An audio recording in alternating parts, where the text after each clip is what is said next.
बाबा क्या हो रही है यार? ये साप्ताहिक हाट है लल्ला। मैंने सोचो मंदिर जाते जाते तुझे ये भी दिखा दूं। हाट?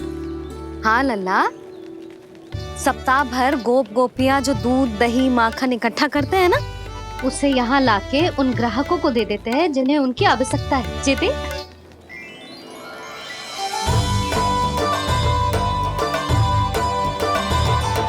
तो क्या कोई भी यहाँ आके माखन ले सकता है? हाँ लल्ला, कोई भी ले सकते है, पर उचित मूल्य चुकाकर। कभी कोई व्यक्ति सिक्के देतो है तो कभी कभी कोई दूसरी वस्तु देतो है, और कभी कभी तो विक्रेता की सेवा करके अपना मूल्य चुकातो है।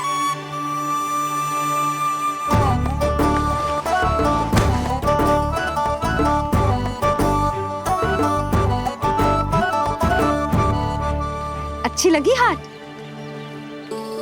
चल, अब मंदिर के लिए विलंब हो रहा है, चल।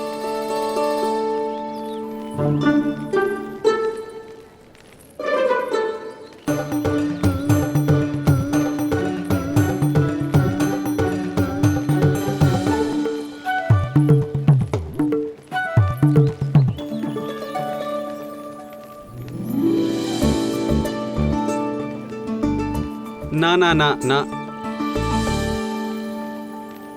एक के एक दोनी दो, एक तिया गिनती का खेल मत ही कर। पतो है सुबह से एक भी ना बिको है।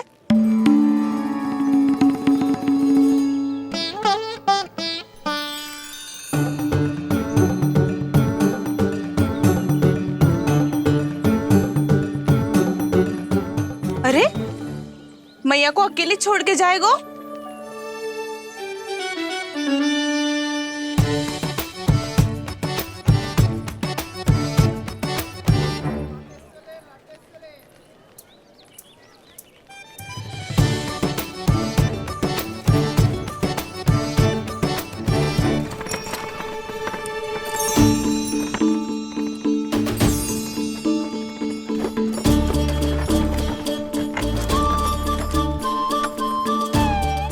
बहुत सजा धजा सकट है जे।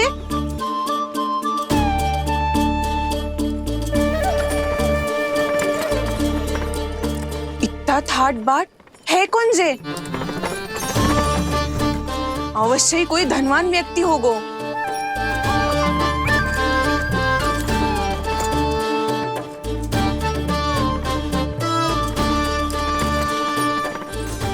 आज तो अवश्य गोकुल का भाग चमकने वाला है।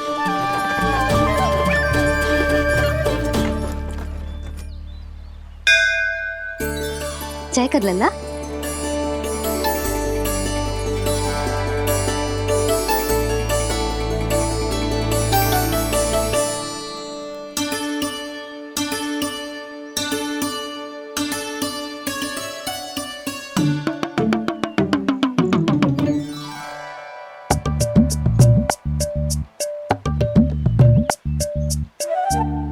मैया इतने सारे लड्डू? हाँ लल्ला, प्रतीक्षा कर लल्ला, भोग तो लगाने दे।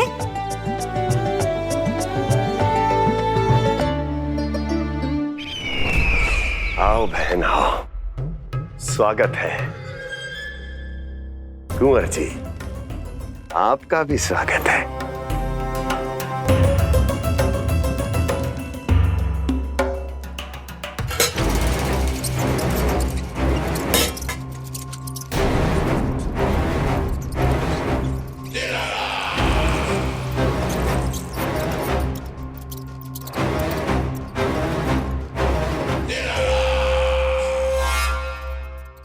जानते हो,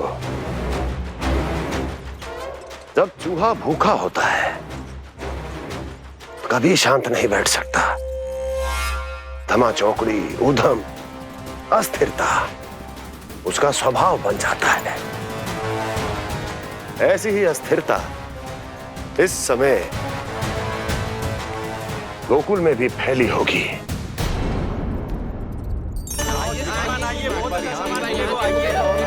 आइए श्रीमान, यहाँ पधारिए, बहुत अच्छा माखन मिलेगा। आइए श्रीमान, बहुत अच्छा माखन है। आइए श्रीमान। आइए श्रीमान, आइए, बहुत अच्छा सामान मिलेगा। श्रीमान आइए।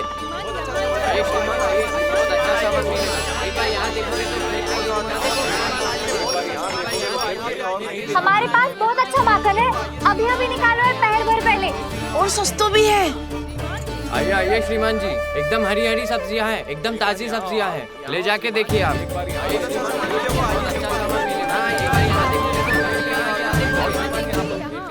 वसंता, तू भी कच्छु बोल। मैं क्या बोलूं मैया? अच्छा माखन तो पूरे गोकुल में मिलेगा, पर सबसे अच्छा माखन केवल मेरे पास मिलेगा।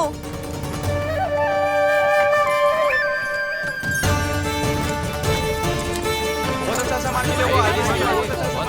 है आप। एक बार यहाँ देखोगे तो कहीं और ना देखोगे।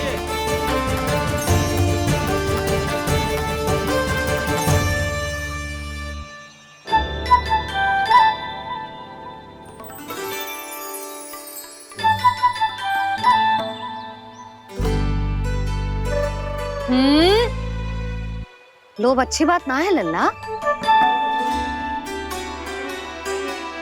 लोग क्या तो है मैया?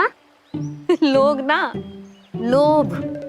लोभ बहुत भयंकर राक्षस होते हैं लल्ला, जो एक बार हमारे मन में प्रवेश करके हमें भीतर से ही जकड़ लेते हैं। इसके कारण हम अधिक से अधिक और अधिक से अधिक पाने की इच्छा करने लगते हैं। जैसे अभी मेरी इच्छा हो रही है कि मैं सारे के सारे लड्डू खा जाऊं। यही हो तो है लोभ, आवश्यकता से अधिक की इच्छा करना। सदैव स्मरण रखियो लल्ला, लोभ बहुत भयानक होता है, बहुत भयंकर।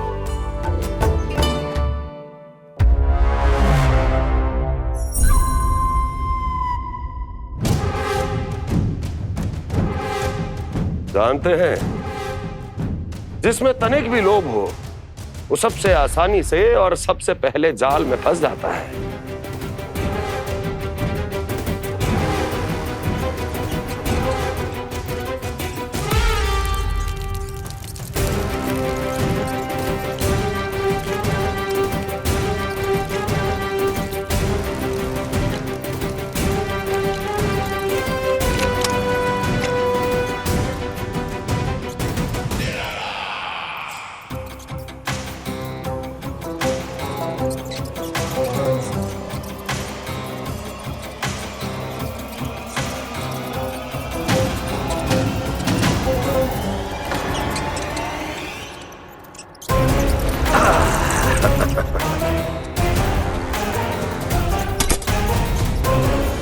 लो, फंस गया मूर्ख।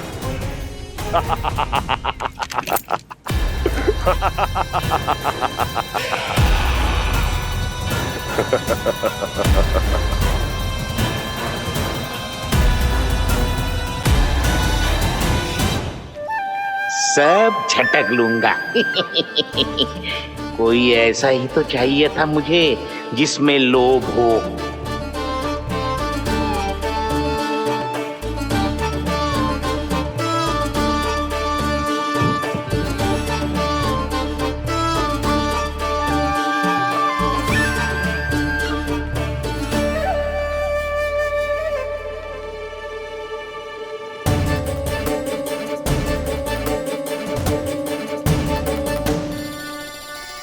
पर मैया, ये लोग इतना भयानक क्यों होता है? भयानक इसलिए होता है लल्ला, क्योंकि जो भी इसके चंगुल में फंस जाता है ना, वो अपना शुद्ध बुद्ध, अपना विवेक सब खो देता है और अनुचित निर्णय लेने लगता है। वो कहावत ना सुनी, विनाश काले विपरीत बुद्धि।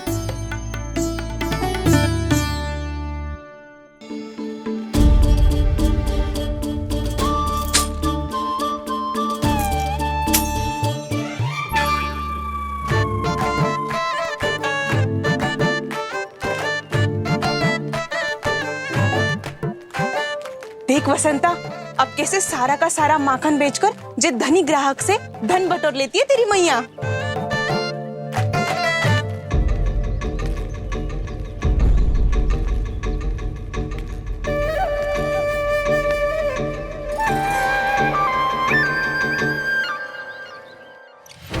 देखो देखो देखो कैसे छटपटा रहा है।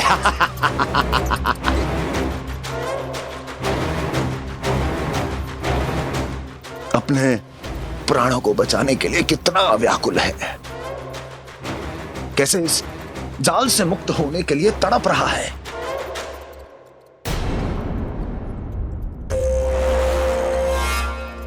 यही दशा गोकुल वासियों की भी होने वाली है, क्योंकि वो भी शीघ्र ही इस चूहे की तरह लोभ के जाल में फंसने वाले हैं। आओ आओ श्रीमान, पधारो। सब झटक लूंगा। हैं? हाँ? सब ले लूंगा।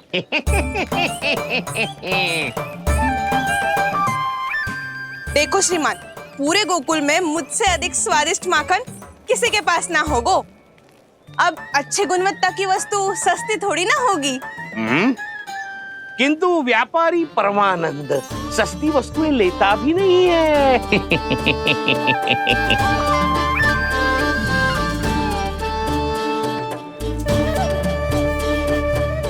एक बार फिर सोच लो श्रीमान, हर मक्खन के मटके के बदले पूरे 2 सिक्के लेती हूँ मैं। 2 सिक्के? कहीं अधिक तो ना बोल दियो मैंने?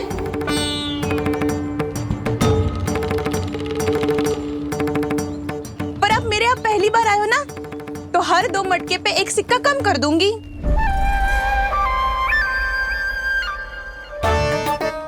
चार मटकी लोगे तो 1 और सिक्का कम कर दोगी, लेकिन इससे अधिक कम कर ना पाऊंगी।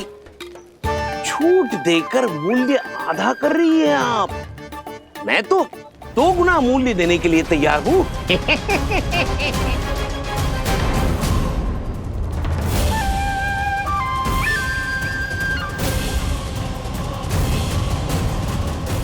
दो गुना मूल्य? 2 गुना मूल्य तो दूंगा, लेकिन मेरी एक शर्त है। सारी की सारी मटकियां चाहिए मुझे।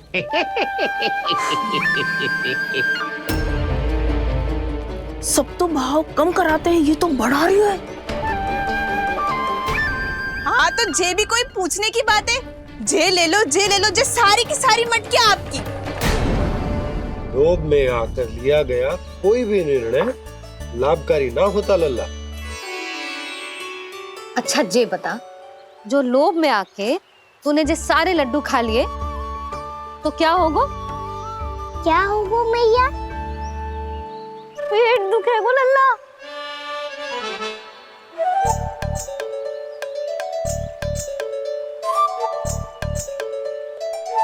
पीड़ा होगी, स्वास्थ्य बिगड़ जाएगो, फिर सोच ले तू घर से बाहर ना निकल पाएगो।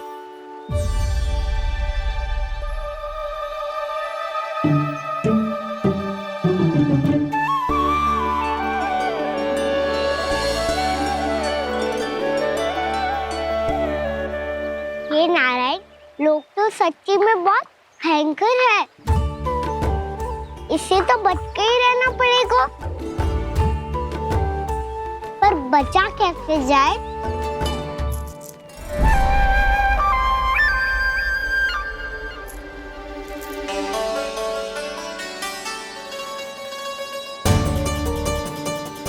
अब फंस गए गांव वाले। जैसे ही ये मेरे सिक्कों की चमक दमक खनक देखेंगे, मेरे जाल में ऐसे फंसेंगे जैसे कि ये मूर्ख स्त्री।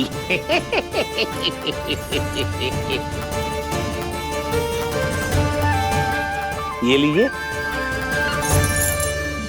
सामान्य मूल्य से 2 गुना मूल्य। अच्छा मूल्य दूंगा तो ही तो अच्छी वस्तुएं मिलेगी ना मुझे।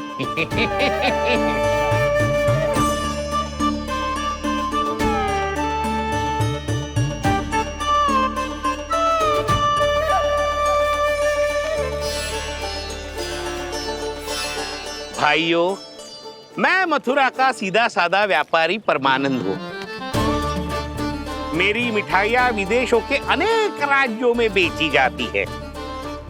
इसलिए मुझे सदैव सर्वोत्तम दूध के उत्पादों की आवश्यकता होती है। तो जैसे ही मुझे पता चला कि गोकुल में दूध के सर्वोत्तम उत्पाद मिलते हैं, मैं यहाँ चला आया। अब जिसे भी मेरी तरह धन अर्जित करना हो, उज्जवल भविष्य बनाना हो, वो मेरे साथ व्यापार कर सकता है। बस आपको मुझे एक वचन देना होगा। अपने आराध्य नारायण का नाम लेके प्रण करना होगा कि आज के बाद आप अपना सारा दूध, दही, मक्खन, घी मुझे और केवल मुझे ही देंगे।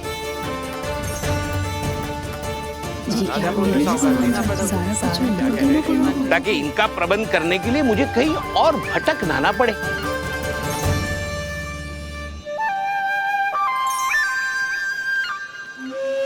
जो एक बार लोभ के जाल में फंस गया, वो फिर कभी बाहर नहीं आ सकता।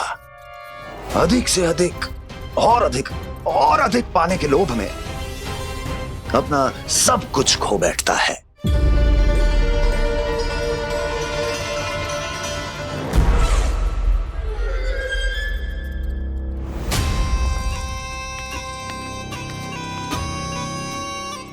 और फिर धीरे धीरे उसकी संघर्ष क्षमता समाप्त हो जाती है। और फिर जो बचता है वो यमदूत की प्रतीक्षा करने वाला केवल एक जीवित शव, और कुछ नहीं।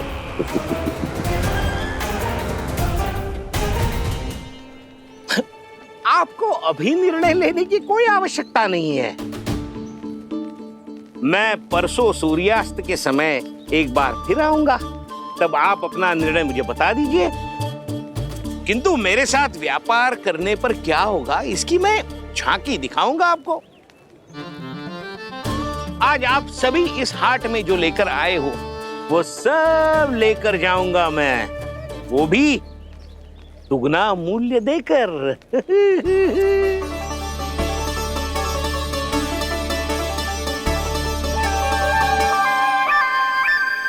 मैं तैयार हूँ व्यापारी जी। तू खड़ी खड़ी मुँह क्या देख रही है? चल सारी मटकियाँ लेके आ। हाँ भैया।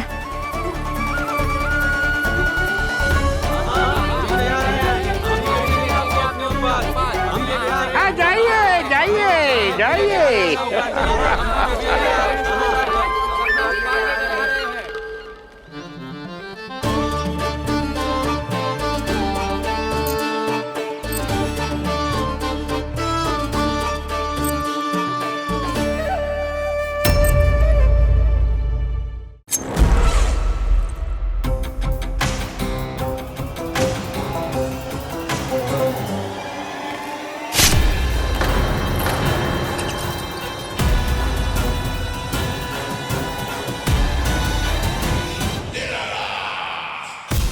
बस इसी तरह जब गोकुल के वासी थक हार कर मेरे चरणों में गिर जाएंगे, क्षमा मांगेंगे, गिड़गिड़ाएंगे, दया की गुहार लगाएंगे,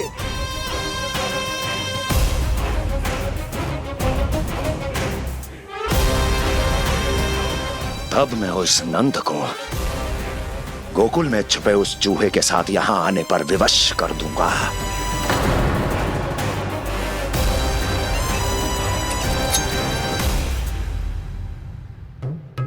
इसे तो मैंने प्राण दान दे दिया, उसे नहीं दूंगा। अरे वचन जो दिया है तुम्हें कि सबसे पहले मैं तुम्हारी इन आंखों के सामने उसके प्राण लूंगा और फिर तुम्हारे।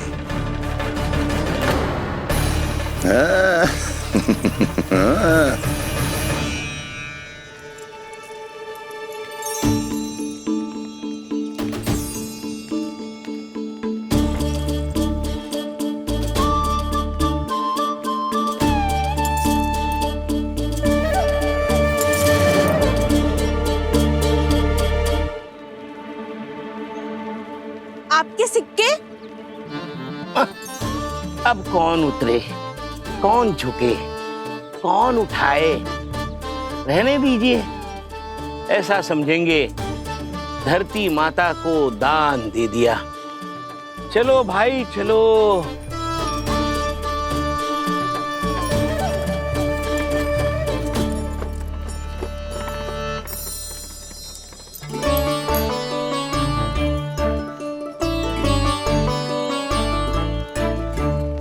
आज तो बहुत अधिक धन मिल गया। कोई और माने ना माने, मैं तो परसों ही जाकर व्यापारी जी को हाँ बोल दूंगी।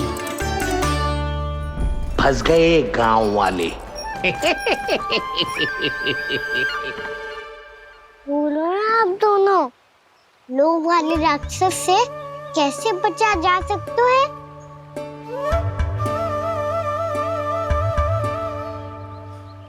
संतुष्टि से। ये संतुष्टि कौन है? संतुष्टि एक साधारण सी कला होती जिसमें प्रवीण होने के लिए एक बात सीखना आवश्यक है कि हमारे पास जितना है उतने में प्रसन्न रहना चाहिए। पर अधिक मिल जाए तो अपने परिवार या अपने सखाओं के साथ या किसी ऐसे व्यक्ति के साथ जिसे उसकी आवश्यकता हो बांट लेना चाहिए, ताकि सबके पास पर्याप्त हो और किसी को भी कछु कमी ना हो। किसी को वस्त्र के बिना रहना ना पड़े, भोजन के बिना सोना ना पड़े। और वैसे भी कान्हा, हम जितना अपनी वस्तुओं को बांटते हैं ना, उससे कई गुना अधिक नारायण हमें दे देते हैं। पर मैया, बस अब शेष प्रश्न घर जाके पूजा पूरी करने दे मुझे।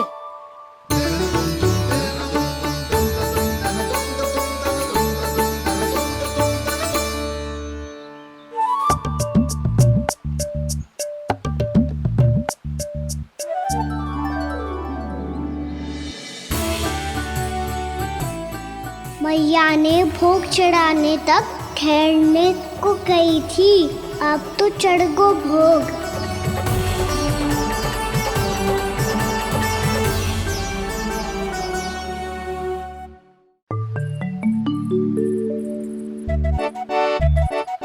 बाहर आ जाओ सबके सब, लड्डू लाया हूँ तुम्हारे लिए। हम तो तुझे भाव करके भयभीत करने वाले थे। तुझे कैसे पता चला और कब? जब से तुम सबने हाथ में मेरा पीछा करना आरंभ किया था, तभी पता चल गया था मुझे। मैं भी तुम सबके साथ आने वाला था, पर मैया ने रोक लियो।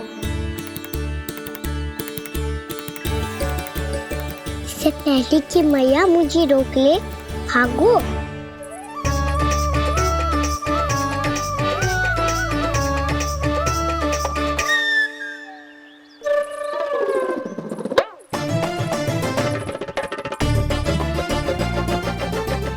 जो भागो और लड्डू भी ले गो।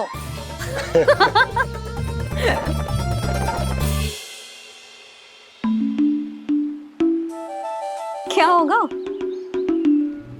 फिर लड्डू लुप्त हो गए, लल्ला लुप्त हो गए हो, परंतु तुम्हारा घबराया हुआ स्वर अभी तक 10 दिशाओं में ना गूंजो। आप तो ऐसे कह रहे हो जैसे मैं सदैव घबरा के आसमान सर पे उठा लेती हूँ। मेरा जे अर्थ ना है यशोदा। ना ना, मुझे पता है, मैं लल्ला को लेके अधिक चिंतित हो जाती हूँ, पर इस समय मुझे कछु चिंता ना है, क्योंकि मुझे पता है वो लड्डू लेके सीधा कहाँ गया होगा। वहीं जहाँ पूरी टोली मिलके खेलने जाती है, जानकी के घर के पास वाले मैदान में। आ जाओ रे सबके सब, घेरा बना लो, सब लोग बैठ जाओ।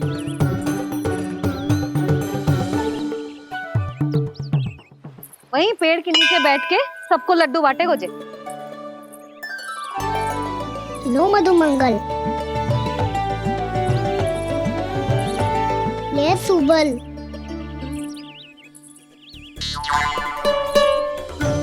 वसंता तू भी ले।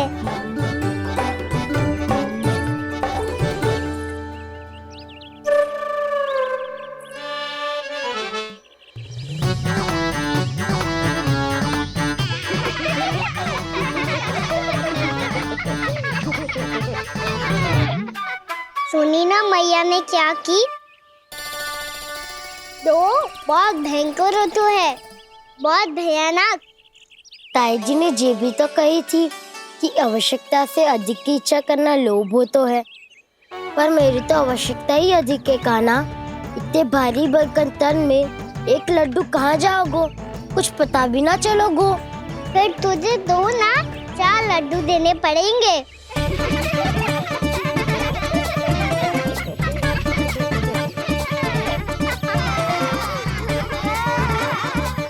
जितना उपवास करना है कर लो, पर लड्डू तो दो।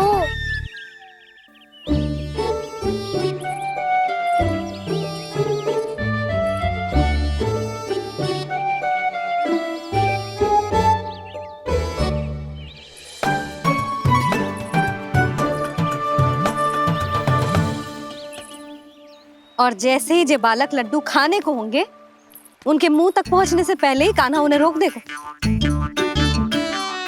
रुको।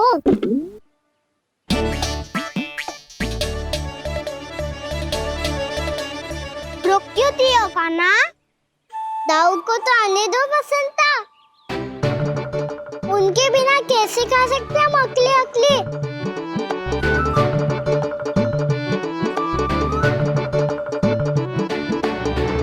पर तुम्हें ये सब कैसे पता यशोदा? अरे एक मैया से अधिक अपने संतान को कौन जानता है भला? कान्हा अपने दाऊ के बिना कुछ कर ही ना सकता। अब चाहे खेल खेलना हो या अपनी मैया के हाथ के लड्डुओं का आनंद उठाना। जहाँ कान्हा होगो हाँ उसके बलदाऊ को तो होना ही है। विलंब की आशंका से घबराओ मत, मैं आ गया हूँ।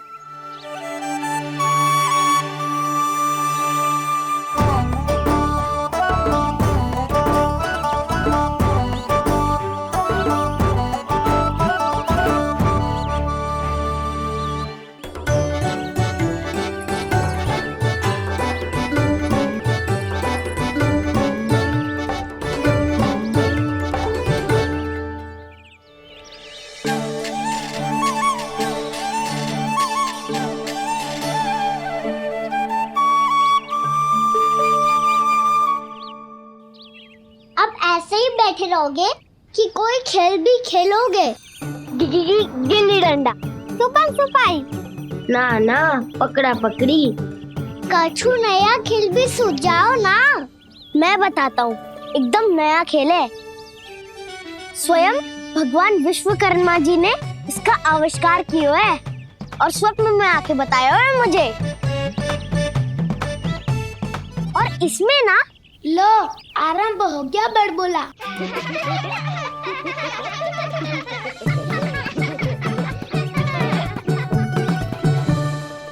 अरे पर खेल का नाम तो बता उज्जवल। खेल का नाम है साथी दौड़।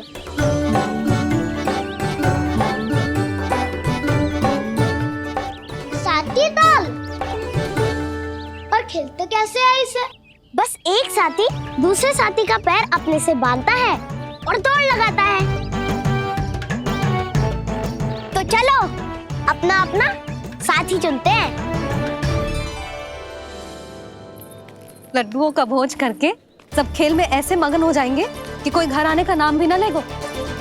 पर एक बार जो भूख लगी आई तो फिर देखना कैसे मैया के। क्या हुआ यशोदा, रुक क्यों गई? देखो जी भीतर।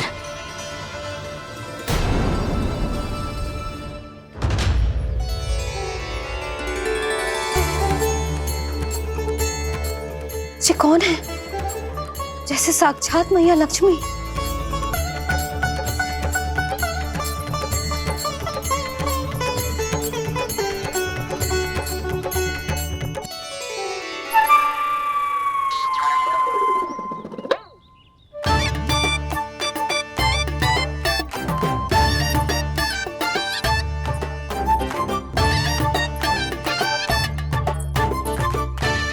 सुलक्षणा,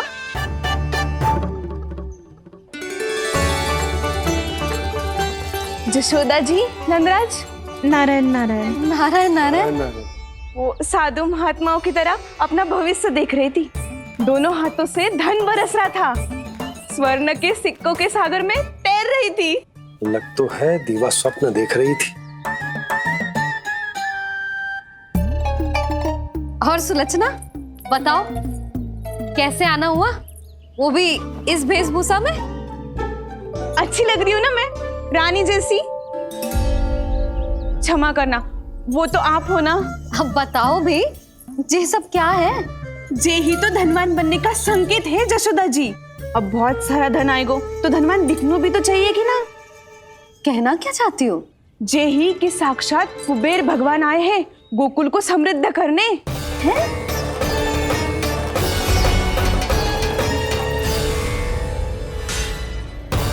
कुबेर महाराज,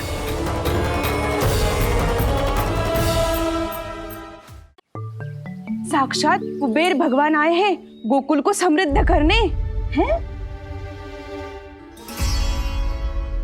सब विस्तार से बताती हूँ, आप बैठो तो सही। कुबेर महाराज, चलो जोड़ी बनाते हैं।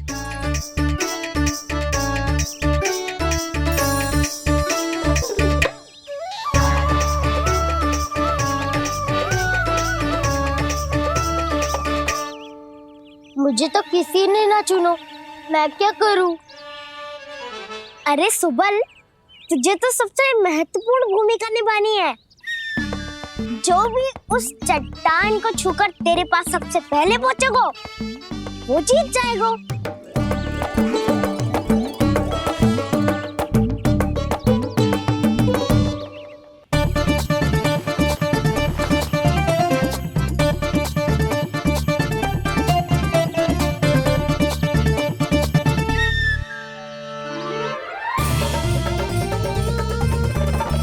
आरंभ करो।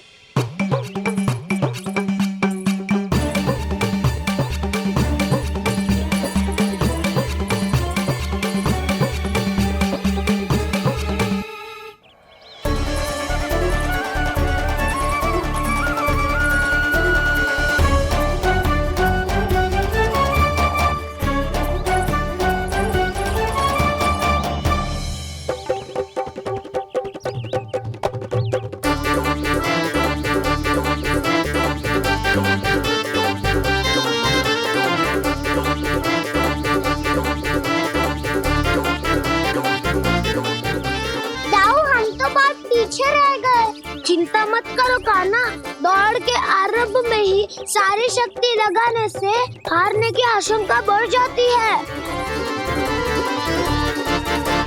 देखो, वो दोनों थक रहे हैं, यही समय है अपनी गति बढ़ाने का।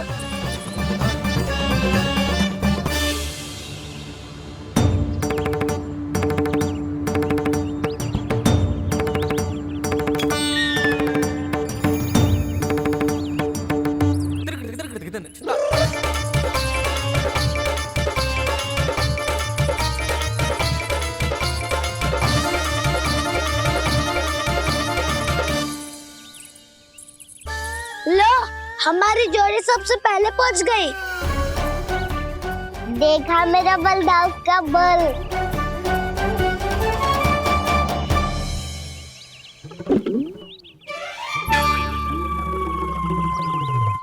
ताऊ, वो देखो।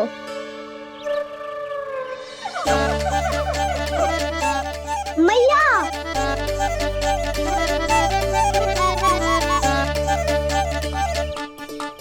अपने परिवार या अपने सखाओं के साथ या किसी ऐसे व्यक्ति के साथ जिसे उसकी आवश्यकता हो, बांट लेना चाहिए ताकि सबके पास पर्याप्त हो और किसी को भी कछु कमी ना हो, किसी को वस्त्र के बिना रहना ना पड़े, भोजन के बिना सोना ना पड़े।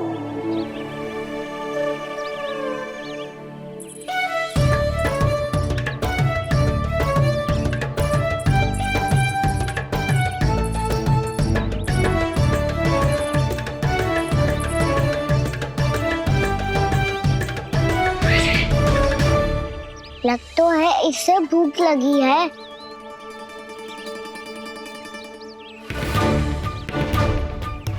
मेरी और क्या देख रहे हो? तुम्हारी पोटली में कुछ तो होगा। दे दो उसे। मेरे नैना मैया ने क्या की थी? जब हम किसी और को देते हैं ना, उससे अनेक गुना नारायण हमें वापिस कर देते हैं।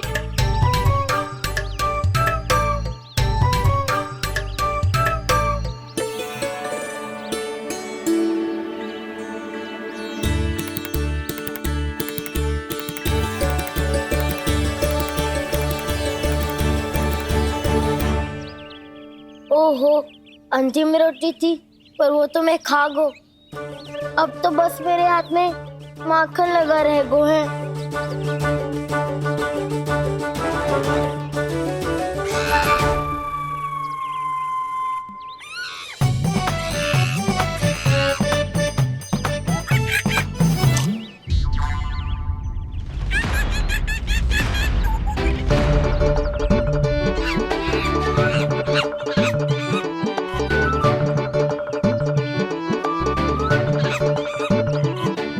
क्षमा करना सखा, तुम्हें देने के लिए मेरे पास कुछ नहीं है। अब आप ही बताओ, कोई 2 गुना मूल्य देगो तो हम शीघ्र ही धनवान बन जाएंगे कि ना? पर कोई 2 गुना मूल्य देगो ही क्यों? हो सकता है कि उनके पास अधिक धन हो, या उनकी तिजोरी में सामान आ रहा हो, या फिर उन्हें भलाई करने का रोग हो। हमें तो आम खाने से मतलब है ना नंदराज। गुटली गिन के हमें क्या लेना देना? मैंने तो निर्णय ले लिया है कि उसकी सिर्फ मान लोगी। बस नारायण को साक्षी मानकर जब प्रण ही तो लेना है कि सारा का सारा दूध, घी, माखन अब से केवल उन्हीं को देना है मैंने। बस इतनी मांग रखी है उसने? हाँ, आपको विश्वास ना हो रहा हो तो गोकुल में किसी से भी पूछ लियो। 2 गुना दाम दियो है परमानंद जी ने, इसलिए तो सबके सब आनंद के सागर में गोते लगा रहे हैं।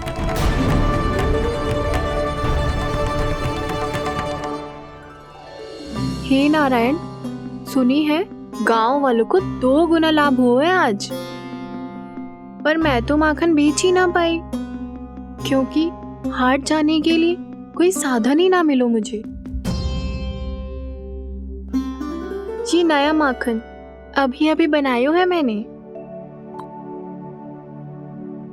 प्रतिदिन जो माखन निकालती हूँ सबसे पहले आपको चढ़ाती हूँ, ये सोचकर कि कभी तो आपकी कृपा होगी।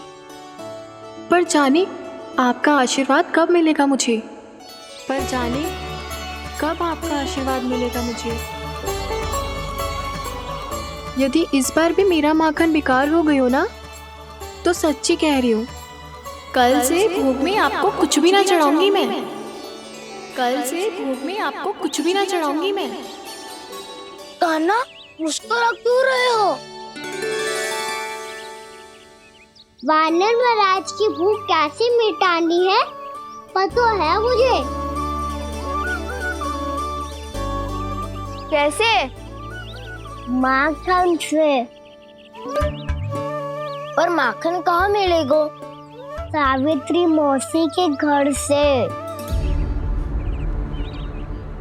तो क्या तुम फिर से माखन चुराने की सोच रहे हो? डाउन, मेरी बात प्रश्न ही नहीं उठता, इसकी अनुमति नहीं दूंगा मैं। गोकुल वासियों को ऐसा वचन देने की अनुमति ना दे सकता मैं। बिना सोचे समझे कैसे वो किसी अपरिचित व्यापारी के शब्दों पर विश्वास कर सकते हैं?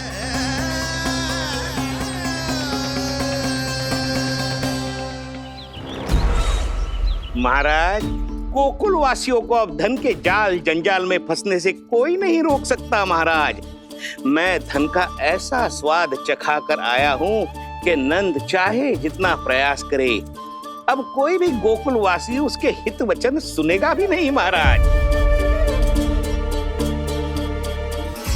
ये बहुत गंभीर बात है, हमें सभा बुलानी होगी यशोदा। जशोदा जी, आप भी कुछ कहो ना नंदराज से। जे अधिक ही सोच रहे, इतनी चिंता करने की कोई आवश्यकता ना है। आवश्यकता तो है। वैसे तो जब कोई लोभ के जाल में फंस जाता है तो उसका बाहर निकलना असंभव है, किंतु फिर भी अपनी दृष्टि चौकन्नी रखना और कान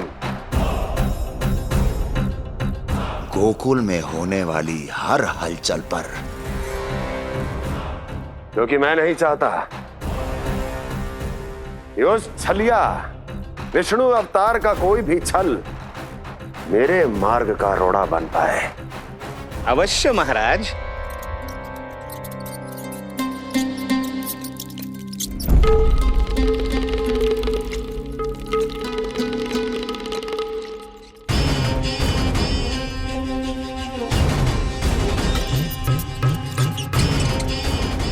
लोभ।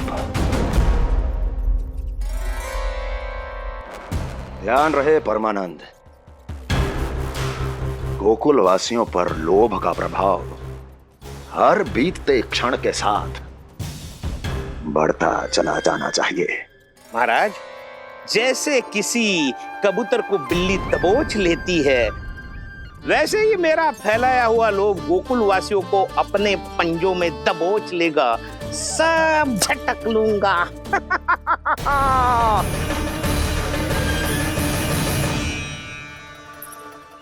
इससे पहले कि माखन पीला पड़ जाए, उसे आंच में तपाकर घी निकाल लेना चाहिए ना, तो पूरा का पूरा माखन बिगड़ जाता है।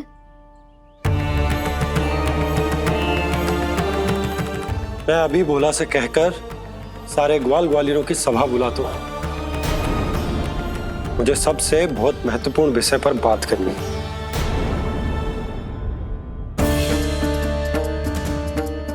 मति भ्रष्ट हो गई थी मेरी, जो यहाँ चली आई।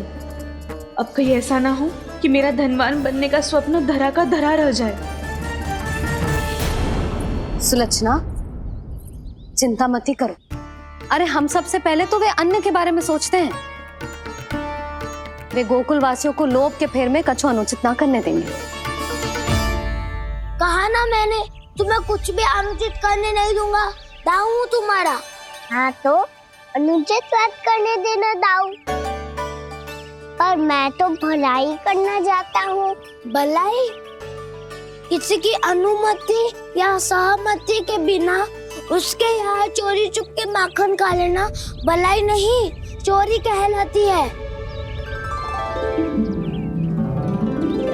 सखाओ, तुम ही बताओ, किसी भूखे प्राणी के लिए भोजन की व्यवस्था करना क्या तो है? भलाई। पड़े पड़े माखन सड़ने के स्थान पर किसी का पेट भरे, वो क्या तो है? भलाई। किसी के मन की इच्छा पूरी करना क्या हो तो है? भलाई। ठहरो ठहरो, चोरी करके किसकी मन की इच्छा पूरी करोगे तुम?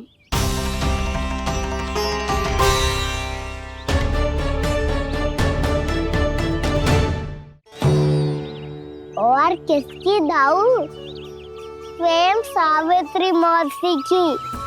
वही तो चाहती है कि मैं उनके घर आऊं और ढेर सारा माखन खाऊं।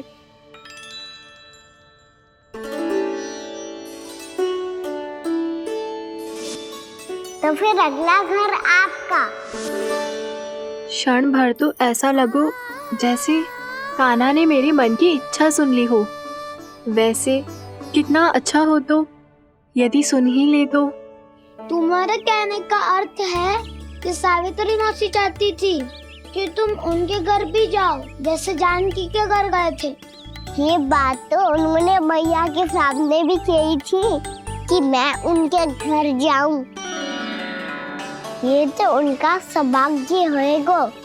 किसी का सौभाग्य बिगाड़ते इतने बुरे ना है हम।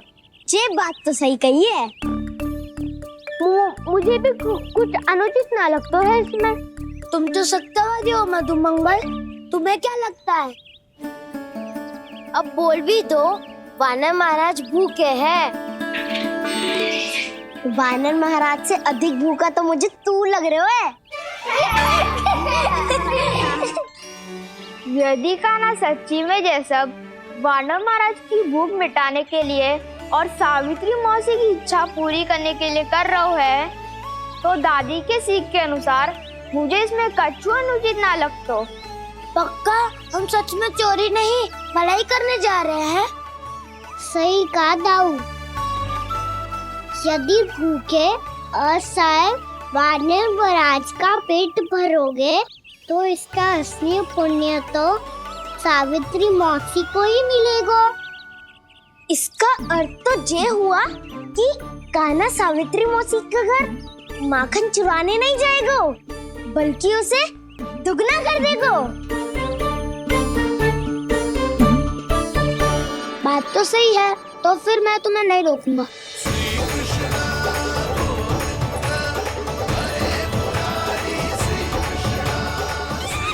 पर इस बार हम तुम्हें अकेले न जाने देंगे सखा। हाँ, हमें भी पुण्य अर्जित करना है और माखन भी।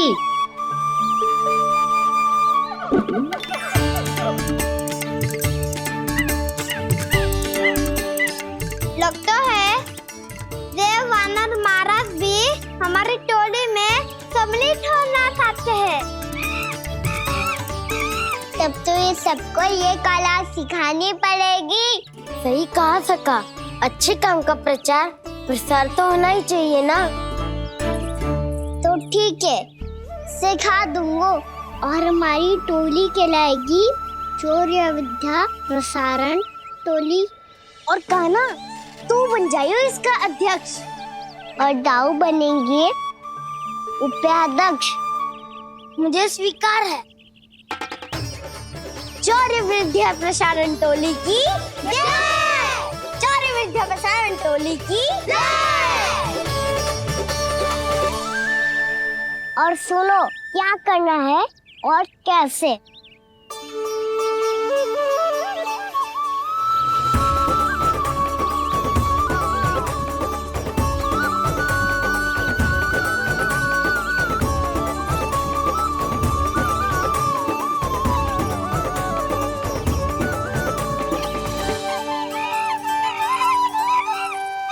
आया कन्हैया रे आया रे माखन का चोर, रोके रुके ना ये सरपट लगाता है दौर।